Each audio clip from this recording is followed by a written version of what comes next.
Olá, boa tarde, caros amigos. Espero que todos estejam bem. Na verdade, essa é a nossa primeira partida ou a nossa primeira temporada sobre o Cantinho da Verdade. Cantinho este que tem como objetivo de partilhar aquilo que é a palavra do nosso Senhor Jesus Cristo. E neste momento estaremos, na verdade, tendo um diálogo sobre Gênesis 3,15. Talvez algum dia você já se deparou com esse versículo e, na verdade, não compreendeu como deve ser, e se compreendeu, talvez ficaram algumas lacunas sobre o mesmo verso e o seu próprio contexto naquilo que é o grande conflito que estamos enfrentando nos últimos dias. E de saber que não estamos aqui sozinhos, temos aqui como convidado o nosso obreiro Amândio. Muito bem-vindo, nosso obreiro Amândio, como está? Muito obrigado, vou bem, graças a Deus. Espero que o irmão Teixeira também esteja e os nossos queridos telespectadores. Muito obrigado. Então, estaremos agora entrando no ponto mais alto e cobramos de vocês a vossa máxima atenção. Mas antes, porém, precisamos pedir que o nosso Senhor Jesus Cristo se faça presente para um melhor entendimento daquilo que estaremos falando agora. Então, curve a sua fronte e vamos orar. Querido Deus, querido Pai, obrigado por este maravilhoso momento de estarmos aqui na mira, falando sobre o seu grande evangelho. Pedimos a sua presença na vida de todos que estão interconectados conosco. Perdoe os nossos pecados e nos ajude a compreender a sua palavra. Em nome de Jesus. Amém. Amém. Bem, como já foi dito, estaremos mergulhando em Gênesis, propriamente em Gênesis capítulo 3, no seu verso 15. Na verdade, o nosso obreiro Amândio está aqui para nos ajudar nessa grande conversa. Digo grande conversa porque em pouco tempo estaremos mergulhando naquilo que foi o princípio de tudo e por que então hoje nos encontramos nessa condição. Na verdade, falar de Gênesis é falar do começo, não é? É falar daquilo que teve origem lá desde os primórdios. E nessa senda, o nosso irmão Amândio vai nos ajudar então a compreendermos melhor este todo cenário. Então, vou convidar já o nosso obreiro Amândio que leia o verso que estaremos atuando, que é em Gênesis, capítulo 3, no seu verso 15. Ok, muito obrigado, que o Senhor abençoe a todos. Bom, o texto em referência, né? Gênesis 3, o verso 15. Diz a palavra do Senhor o seguinte: E eu colocarei inimizade entre ti e a mulher, e entre a tua semente e a sua semente. Ela ferirá a tua cabeça e tu lhe ferirás o calcanhar. Muito obrigado pela leitura, obreiro Amândio. Não sei se o pessoal aí do outro lado conseguiu perceber a leitura.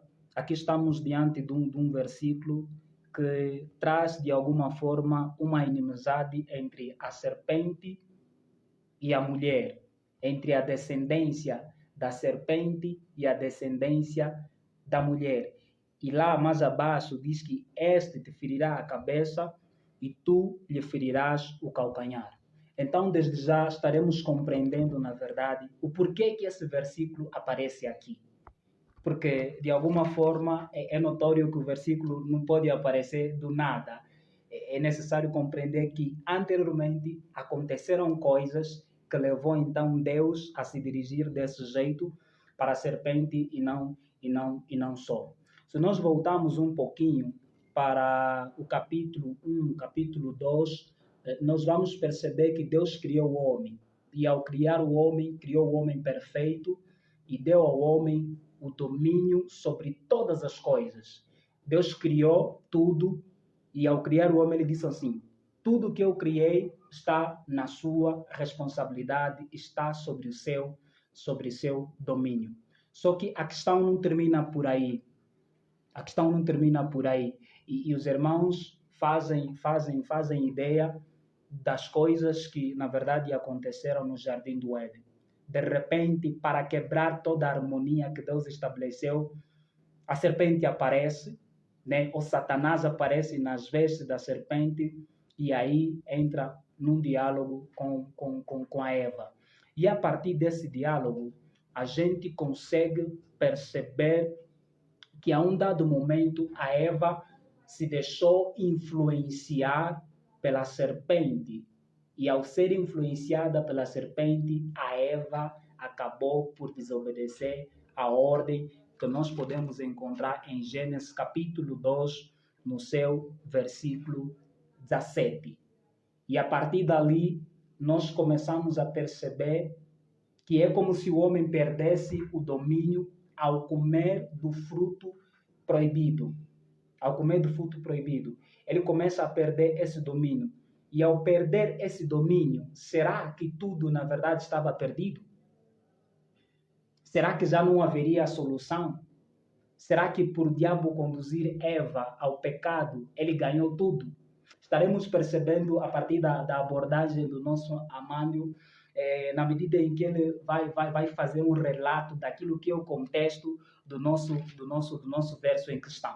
Ok, muito obrigado. Bom, se bem percebemos, creio que o irmão Teixeira já foi estabelecendo algumas bases, né, para a percepção desse capítulo e esse versículo. Bom, nós entendemos que, conforme diz a palavra do Senhor, que eu colocarei inimizade entre ti e a mulher, e entre a tua semente e a sua semente, ela ferirá a tua cabeça e tu lhe ferirás o calcanhar. Nós acabamos por perceber que é o próprio Deus direcionando-se a Adão e Eva, e por conseguinte, neste momento, dirige-se à serpente, né? Dirigiu-se à serpente e começa a estabelecer as bases. O que é que aconteceu? Na realidade, o irmão Teixeira já fez menção de que o homem, nesta altura, pecou contra Deus. E conforme nós vemos em Gênesis 2, o verso 16 e o verso 17, que a palavra do Senhor diz o seguinte: então o Senhor Deus ordenou ao homem: podes comer livremente de qualquer árvore do jardim, mas não comerás da árvore do conhecimento do bem e do mal, porque no dia em que dela comeres, com certeza morrerás. Então, neste momento, Adão e Eva desobedeceram a ordem divina. E como desobedeceram a ordem divina, os estudiosos da linguagem escrita aqui em Gênesis, em especial esses versos que acabamos de fazer menção, quando a palavra do Senhor diz que certamente morrerás, eles dizem que do original faz menção de que morrendo morrerás, que implica dizer que seria um processo da decadência do ser humano. Mas nós acabamos por perceber que quando Adão e Eva desobedecem a Deus, nós percebemos que em Gênesis 1, né?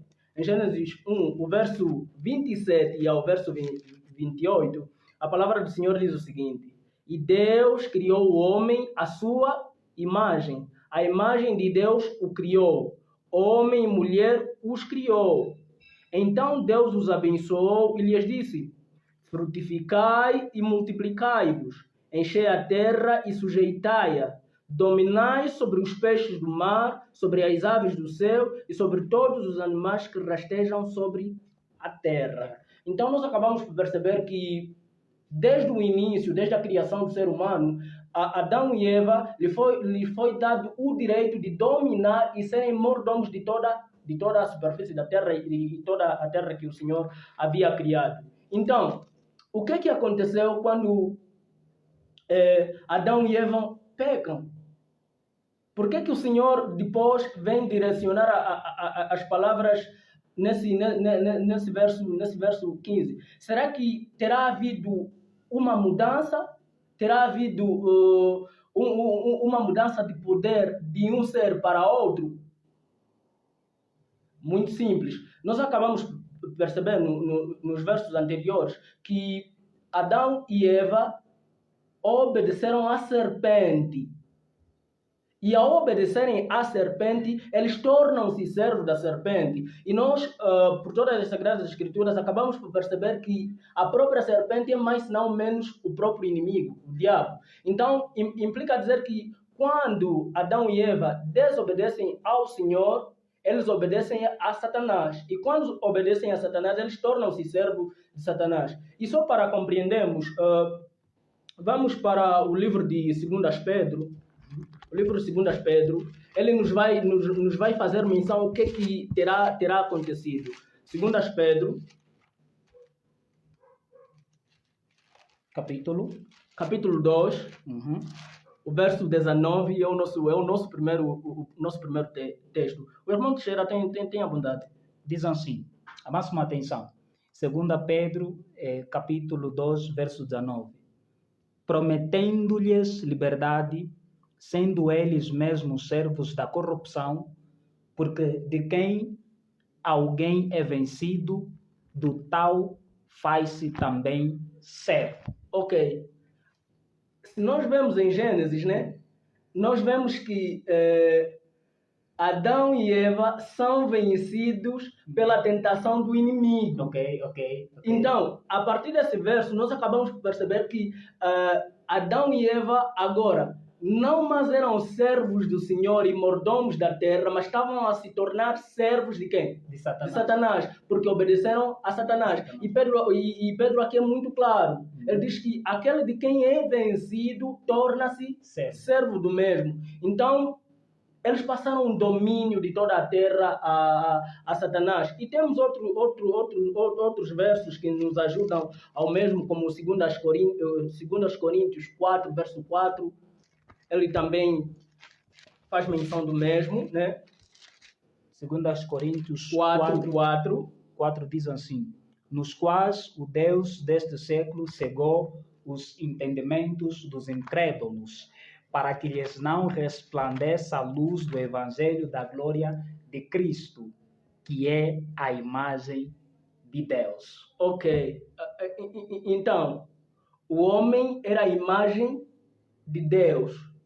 Quando eles deixam de ser servos do Senhor, automaticamente começam a refletir os atributos do inimigo, porque tornaram-se servos do mesmo. Mas nós acabamos por perceber que esse domínio que o ser humano tinha, né, que foi dado no Gênesis, eles passaram ao inimigo. E o que me surpreende é que Jesus Cristo vem corroborar com esse mesmo pensamento de que Satanás, desde aquele momento que os nossos primeiros pais caíram, Satanás tornou-se o príncipe desse mundo.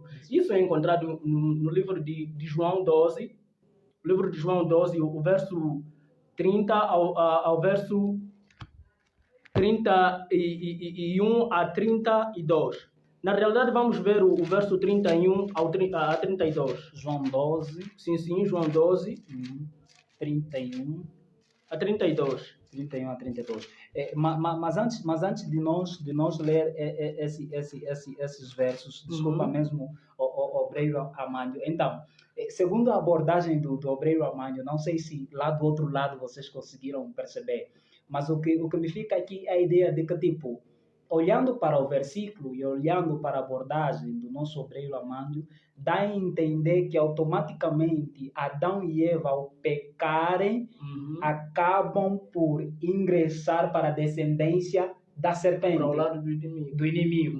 Escolheram o lado do inimigo. Aliados do inimigo. E que na verdade, que se eles não fossem tirados daí, permaneceriam ali. Isso vamos ver já mais em frente. Se eles permaneceriam ou não. Não. Então, o nosso 31, ao verso 32. 31 ao verso 32. Diz assim. João, capítulo 12, verso 31 e 32. Diz assim: agora é o juízo deste mundo. Agora será expulso o príncipe deste mundo. E eu, quando for levantado da terra, todos atrairei a mim. Então, nós acabamos por estabelecer a base. E nós entendemos que pelas Sagradas Escrituras, Adão e Eva quando pecam, eles passam todo o domínio a Satanás, que implica dizer que Satanás teria o total domínio dessa terra, porque lhe foi concedido esse domínio. Mas a pergunta que poderia surgir, né, é: e agora? Será que não haveria mais esperança ao ser humano ao ter caído em pecado, ao aliar-se ao lado do inimigo? E este mundo, no panorama de todo o grande conflito, estaríamos sem esperança? Então, diante dessa toda a situação em que Satanás tornou esse mundo o seu local para se estabelecer e começar a estabelecer o seu próprio reino, surge uma esperança. Surge uma esperança. E nós vamos chegar já até essa esperança, mas o que me fica aqui é uma questão, Obreiro Amândio. O Obreiro Amândio falava sobre o domínio que o diabo ganhou ao levar o primeiro casal no pecado. Mas se nós olhar naquilo que é o pano de fundo da corrupção de Satanás, sabemos que Satanás não começou a se corromper aqui na Terra. A corrupção dele começou no céu. Quando a gente olha em alguns escritos, como da irmã White, vamos lá para Isaías, viajamos em Ezequiel. Mas a minha questão consiste: será que o diabo, ao tomar o domínio, né, da Terra aqui, não tinha começado esse domínio lá? Será que quando Satanás se corrompe lá no céu e ele consegue influenciar uma terça parte para o seu lado, como é que nós entenderíamos, né? Se na verdade esse domínio começou apenas aqui na terra por Satanás levar o homem ao pecado, ou será que também esse domínio começou lá no céu, né, ao influenciar? Porque na verdade Satanás se corrompe, mas ele influencia primeiramente uma terça parte de anjos. Quer dizer que a influência de Satanás sobre as criaturas de Deus não começou propriamente no homem. Então, é essa questão que me deixou assim um pouquinho confuso, não para uma queda, mas para uma melhor compreensão, sabendo que do outro lado o pessoal nos acompanha com muita atenção e nós agradecemos por isso. Ok, muito obrigado pela questão. Se bem percebemos, só esse verso é um verso tão profundo, mas tão profundo, que nos faz entender todo o panorama do grande conflito. Sim. E conforme faz menção o irmão Teixeira e a pergunta que nos coloca, basta nós voltarmos em Isaías 14, o verso 14, e eu creio que também a inspiração divina até agiu nos versos, nos capítulos e versículos. Ok. Isaías 14. Uau. Essa semelhança é impressionante. Isaías 14. Isaías 14, estamos já lá. Isaías 14, o que é que nos diz? Subirei sobre as alturas das nuvens e serei semelhante ao Altíssimo. E o verso 15? Verso 15 diz assim: e contudo levado serás ao inferno, ao mais profundo do abismo. Ok, nós acabamos por perceber que realmente Satanás ele influenciou uma terça parte dos seres celestiais, e esse mesmo conflito, Satanás já pretendeu estabelecer o seu trono onde? No céu. Nos céus. E nesse intuito de estabelecer o seu trono no céu, infelizmente, conforme nós conseguimos acompanhar em Apocalipse 12, quando o dragão, a antiga serpente, que na realidade já começamos a Apocalipse 12, que nos dá a entender que a serpente é o próprio Satanás. Sim. Então nós acabamos por perceber que Satanás, né, ele realizou um grande conflito contra o próprio caráter de Cristo Jesus. Ele condenou a Deus como que se Deus fosse tirano. Mas viu-se na necessidade dessa confusão não continuar nos céus. Então, o livro de Apocalipse 12 diz que houve uma batalha no céu. Miguel e seus anjos pelejaram contra o dragão e seus anjos. E esses não se viram na necessidade de permanecerem no céu e foram expulsos. Infelizmente, o primeiro intuito de Satanás estabelecer o seu reino cai por terra.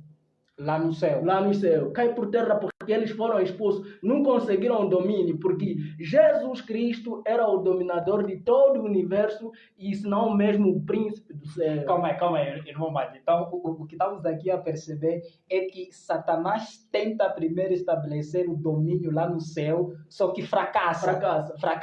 Perfeito. Ok, pode continuar. Sim, então, Satanás como fracassa no céu e ele foi expulso e pela misericórdia de Deus, Deus não o destruiu imediatamente.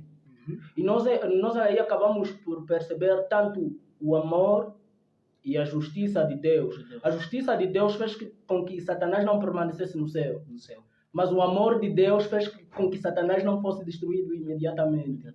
E nessa perspectiva, Satanás ainda cogitou: onde é que estarei? Então ele encontra uma oportunidade para tentar aos nossos pais. Porque quando os nossos pais, né, foram criados, e nós encontramos isso em Gênesis, lhes foi dado a liberdade de escolha. Lhe foi dado a liberdade de escolha. E nessa liberdade de escolha, Satanás ele viu uma oportunidade, ok, já que esses são o dominador desse novo reino, ou essa terra, são mordomos, ok, procurarei estabelecer o meu reino aí. Mas Satanás sabia que para estabelecer o seu reino, ele precisava colocar Adão e Eva contra a ordem divina.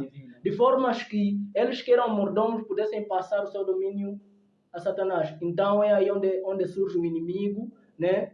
Pela serpente, ele tenta a Eva. Infelizmente, Eva cai ao domínio de Satanás. E quando cai ao domínio de Satanás, conforme vimos os versos anteriores, eles tornaram-se servos. Então passaram esse domínio a Satanás. Creio que a esse momento Satanás e os seus anjos terão triunfado, exaltado possivelmente, porque viram lá. Agora vamos estabelecer o nosso reino aí e vamos continuar com as nossas obras aqui. Então, é nessa perspectiva. Satanás começou no céu, infelizmente no céu não se achou o domínio dele, veio cá na terra, por tristeza nossa, os nossos primeiros pais caem sob o engano de Satanás e passam o domínio para Satanás. Mas graças pela misericórdia do nosso Deus, o Senhor não nos deixou só. Mas, obreiro Amandio, eu fico aqui meio que indagado com essa questão de domínio, de domínio e de que Satanás, entretanto, não conseguiu o domínio que tanto almejava lá no céu para estabelecer assim o seu reino. Mas, no final de tudo, ele consegue, né, influenciar para o seu lado, porque, na verdade, ele consegue influenciar uma terça parte, e com essa terça parte parece que ele forma o seu próprio movimento. Mas nós podemos compreender isso como se fosse um domínio que Satanás conseguiu obter a partir desses anjos que ele conseguiu convencer para o seu lado, porque esses anjos aceitaram se unir a ele, e se unindo a ele, até hoje continuam a fazer grandes males nesse universo, porque hoje nós percebemos que Satanás não trabalha sozinho. Tem uma série de espíritos de demônios trabalhando para ele, mas isso nós podemos perceber como um domínio que Satanás teve sobre esses anjos, porque os outros não aceitaram. Perceberam que Deus está certo e escolheram doravante ficar mesmo do lado de Deus. E quanto àqueles que aceitaram se submeter ao domínio de Satanás, nós podemos perceber que Satanás conseguiu ter domínio sobre uma terça parte de anjos criados por Deus? É o que dá a entender. Sim, pelas Sagradas Escrituras, né? Segundo as Sagradas Escrituras, quando referenciamos ao domínio, fazemos referência ao domínio total de um certo reino, ok? Então, Satanás, quando esteve nos céus, ele não teve o domínio dos céus, porque o maior intuito dele era estabelecer um trono em que ele seria o senhor daquele mesmo reino. Então, só que Satanás, né, conforme as escrituras fazem referência, é que ele não conseguiu esse domínio no céu, não conseguiu estabelecer o seu trono, mas infelizmente, né, conforme faz menção, ele conseguiu influenciar certos anjos nos céus, de forma que esses anjos aliaram-se a ele. E ao aliarem-se a ele, né, automaticamente eles deixaram de escolher sim a Deus como Senhor e Supremo das suas próprias vidas e tornaram-se servos de quem? Do próprio Satanás. E são esses que hoje fazem grandes catástrofes e se não mesmo trazem doenças sobre a nossa terra. Então, conseguimos aqui entender que Satanás, levando o primeiro casal ao pecado, ele consegue esse domínio que não conseguiu nos céus. Olhando também para 2 Coríntios, capítulo 4, verso 4, né, que nos dá a entender do Deus desse século. Deus desse século. Perfeito. Tanto que qualquer um já percebe que Satanás está governando o mundo. Não lá a morada de Deus, mas aqui o nosso mundo, porque ele conseguiu levar a humanidade no pecado. Espero que vocês não percebem que a gente está fugindo daquilo que é o nosso tema. Estávamos apenas a desfazer o pano de fundo, né? Abrimos aquela cortina e nessa cortina nós conseguimos perceber o porquê que Gênesis 3:15 aparece em cena. Por que Deus estabelece aqui essa espécie de inimizade? Para dar a entender que Satanás em algum momento esteve e está do lado de Deus desde o momento que ele decidiu se rebelar contra Deus. Então, é como se o versículo 15 do capítulo 3 de Gênesis nos traduz essa ideia de inimizade. E quanto a essa ideia de inimizade, o nosso obreiro Amândio vai tocar nesse ponto, no que consiste, como entender o grande conflito, embora já abordamos aqui um pouquinho, como entender o grande conflito a partir do versículo 15 de Gênesis 3. Como entender esse grande conflito que começou lá no céu, né? E acaba por se manifestar aqui na terra. Como enquadrar a partir desse versículo? Ou seja, olhando para o versículo em cena, como é que nós conseguimos então perceber o grande conflito entre Satanás e Cristo, entre o bem e o mal? Queridos, o tempo foge, né? O tempo vai, na realidade, e ele não nos deixa a quem. Creio que um ou outro ponto poderemos deixar, né, à parte, mas esperamos que, pela graça de Deus, aquilo que é o fundamental seja transmitido. Né? E conforme faz menção o nosso querido irmão, né, voltamos ao verso, que é o verso 15 de Gênesis 3, diz que e eu colocarei inimizade entre ti e a mulher, e entre a tua semente e a sua semente. Ela ferirá a cabeça e tu lhe ferirás o calcanhar. Primeiro, Deus vem ao ser humano, vem a serpente, que na realidade, segundo Apocalipse 12, diz que a própria serpente antiga era o próprio diabo. Então, nós encontramos aí a referência de que Deus coloca uma inimizade entre os filhos da mulher e os filhos de Satanás. Né? Então, nós conseguimos perceber ali que um grande conflito na terra foi estabelecido. E que haveria uma inimizade entre um grupo, uma linhagem de uma certa semente e uma linhagem de outra semente. E a pergunta seria: o que faria a separação entre os filhos, a semente da mulher, que na realidade é a referência aos que poderão estar do lado do próprio Deus, e a semente do inimigo? Essa questão que o nosso irmão Amândio levanta, nós estaremos abordando na segunda edição do mesmo versículo, do capítulo de Gênesis 3:15. Okay. Então, nós esperamos que continuem nos acompanhando a partir da próxima semana, de sinal que, como a conversa começou com o nosso obreiro Amândio, estamos planejando que a segunda edição também seja com ele. Tanto que percebemos que a última dessa foi dele. Então, ele nos explicará melhor melhor essa questão do grande conflito entre a mulher. Será que propriamente precisamos entender a mulher literalmente falando? Será que está se referir apenas de Eva? Ou tem aí um significado simbólico lá no fundo, né? Como perceber então essa questão dos filhos, não filhos? Como perceber como esse todo panorama termina? Afinal de contas, o que é que Deus tenta transmitir para nós quando Ele diz assim: esta te ferirá a cabeça e tu lhe ferirás o calcanhar. Por isso, nós percebemos que, mais do que uma punição, lá no fundo, como já fez menção o nosso obreiro Armando, há uma esperança. Mas de que esperança, então, está se referindo? Será que haveria solução para o primeiro casal depois de desobedecerem a ordem divina? Então, essas questões estaremos abordando.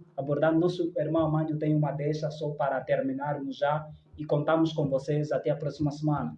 Ok, nossos queridos, oxalá que o Senhor nos venha abençoar e conforme fizemos menção, o assunto é muito profundo e que requer muita entrega de nossa parte para o estudo da palavra do Senhor. Mas eu gostaria de deixar um texto, né? Sim. Enquanto nós nos vamos aproximar para aquela segunda fase, conforme, né, será sempre um prazer estar diante dos irmãos, sim, né? Antes que cheguemos àquele momento, gostaríamos de deixar o fundamento das Sagradas Escrituras. João 5, verso 39. João 5, verso 39. Diz a palavra do Senhor o seguinte: Vós examinais as Escrituras, pois julgais ter nelas a vida eterna, e são elas que dão testemunho de mim. Jesus Cristo, quando se dirigiu aos seus discípulos e tantos outros que estavam a acompanhá-lo, ele diz que vós examinais as Sagradas Escrituras porque cuidais ter nelas a vida eterna. E são elas que de mim testificam. O princípio é: todas as Escrituras dão testemunho de Jesus Cristo. De Jesus Cristo, sim. Desde Gênesis até o Apocalipse, nós encontramos um Cristo.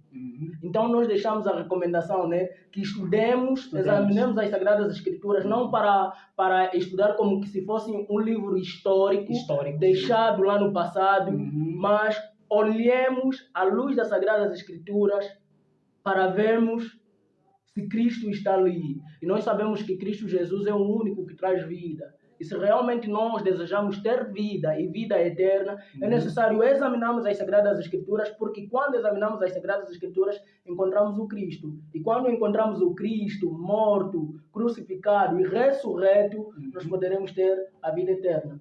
Muito obrigado, caro obreiro. Praticamente hoje, sobre esse versículo, falamos, né, sobre as implicações no seu próprio contexto, desde lá do princípio, onde começou a corrupção de Lúcifer e a maneira como foi se desenrolamos. E também percebemos a implicação que esse mesmo versículo tem naquilo que é o panorama do grande conflito, que também começou lá no céu e continua se desenrolando até os nossos dias.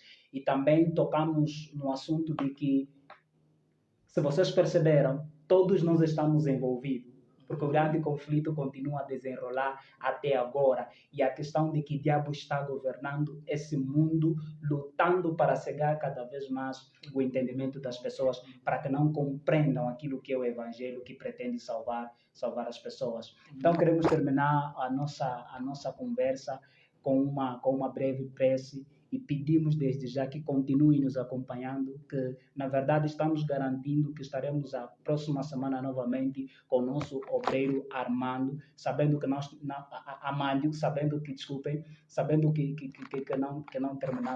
terminamos a nossa conversa, mas demos por encerrar para então termos a nossa segunda sessão. Vamos orar então. Nosso obreiro Armando, por favor. Oramos ao Senhor. Soberano Deus que estás nos céus, humildemente nos achegamos na Tua presença, nos méritos e único de Jesus Cristo. Senhor, sabemos que somos pó e temos uma mentalidade limitada para compreender as Suas Sagradas Escrituras. queira nos perdoar, Senhor, se de algum modo não tenhamos submergido na profundidade e na seriedade do panorama do grande conflito.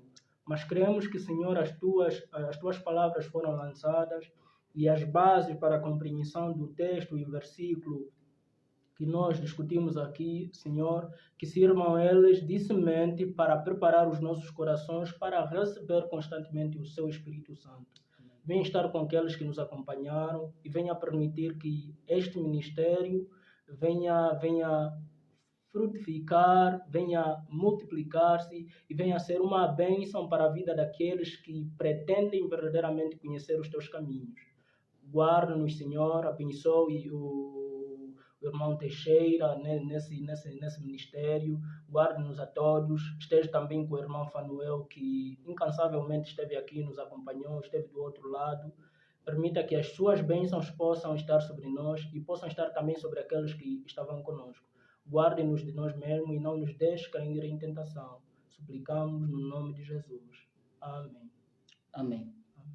Então, agradecemos a vossa participação e até já. Obrigado. Nosso obreiro Armando, nós agradecemos. Muito obrigado e tchau, tchau.